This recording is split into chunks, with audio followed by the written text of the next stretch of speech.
রীতিমতো মাইক ভাড়া করে চোরের উদ্দেশ্যে অকথ্য ভাষায় গালাগালি করেন কিশোরগঞ্জের হৃদয় মিয়া। গালাগালি করছি আমি সুরের মারে, আমি তো সুরের মারে কোন নারী মন জন্ম দিল আরেক ফুতের বউয়ের লিজিক মাইরা নিয়া এ নিয়া খাইলাই বউ বুঝলো। পরবর্তীতে চোরকে গালাগালি ভিডিওটি সামাজিক যোগাযোগ মাধ্যমে ভাইরাল হলে অটোরিকশা চালক হৃদয় মিয়া ঘোষণা দেন, কেউ চোর ধরিয়ে দিলে তাকে পুরস্কার হিসেবে দেবেন 1 কানি জমি। যদিও চুরি যাওয়া ব্যাটারিটির দাম আনুমানিক 6000 টাকা। এর দাম 6000 টাকা। যদি কৃষকরা দিতে পারে তারা আমি একদিন ক্ষেত লিখে দিতে পারি, আমার পাশে ঋণ সম্ভব আছে।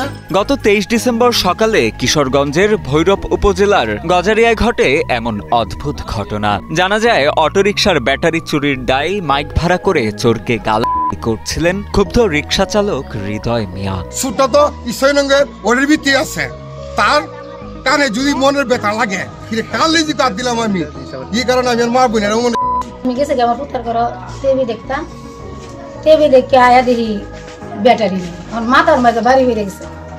কি দেওয়ান আমার পুত্রে কি করবো, নিজের ইয়া হয়ে দেখ চলে একটা বাপ মরার ঘরের থেকে বিহদ বিহদ। এলাকাবাসীর ভাষ্য, যে কোনো চুরির ঘটনাই অত্যন্ত দুঃখজনক। চোর ধরতে প্রয়োজন প্রশাসনের নজরদারি, কিন্তু প্রশাসনের দ্বারস্থ না হয়ে মাইক ভাড়া করে জনসম্মুখে গালাগালির বিষয়টি বেশ ন্যাক্কারজনক বলেও জানান অনেকে। এই যে গালাগালি করছে মাইক দিয়া ব্যাটারি নেওয়াতে, এটা আমার সমাজে খারাপ হয়েছে। ফেসবুকের মাধ্যমে ওর ভিডিওটা দেখে একটু মনের মধ্যে একটু মায়া লাগে, তার জন্য আমরা আসছি ওকে দেখার জন্য। দেখলাম যে অনেকটাই গরিব। ভুক্তভোগী রিকশা চালক হৃদয় মিয়া জানান, দিনপ্রতি ভাড়ায় নেয়া অটোরিকশার আয় তাকে চালাতে হয় 7 সদস্যের অভাব অনটনের সংসার। জীবিকার চাকা ঘোরানো সেই রিকশার ব্যাটারি চুরি করে চোর করেছে জঘন্যতম অপরাধ। তাই মাইক ভাড়া করে এলাকায় ঘুরে ঘুরে অকথ্য ভাষায় চোরকে গালাগালি করেছেন তিনি। চোরকে ধরিয়ে দেয়া সহৃদয়বান ব্যক্তিকে পুরস্কৃত করার কথাও জানান ভুক্তভোগী এই রিকশা চালক।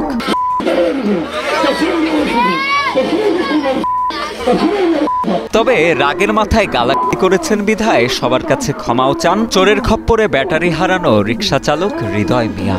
চোর ডাকাতদের তাণ্ডবে যেন দিন এনে দিন খাওয়া মানুষকে ভোগান্তি পোহাতে না হয়, সে বিষয়েও এলাকার সবাইকে সোচ্চার হতে বলেন তিনি। ভাই আমি মনের দুঃখে গালাগালি করেছি, মনে করুন আমাকে ভুল করে মাফ করে দেন। আমার তো কোনো দিশই নাই, আমি যদি এই যে গাড়ি কর্ম করে পারিব তার কোনো উচিতই নাই। এখনও বেকার ঘুরতেছি, এই কারণে আমি গালাগালি করেছি। তাই যদি কেউ মুরব্বী আছে, দেশের বিভিন্ন ব্যক্তি আছে, আমাকে ভুল করে মাফ করে দেন। দেশের মধ্যে আরো চুরি কত চুরি হইতেছে, চুর দেশে ঘুরিয়েছিলাম।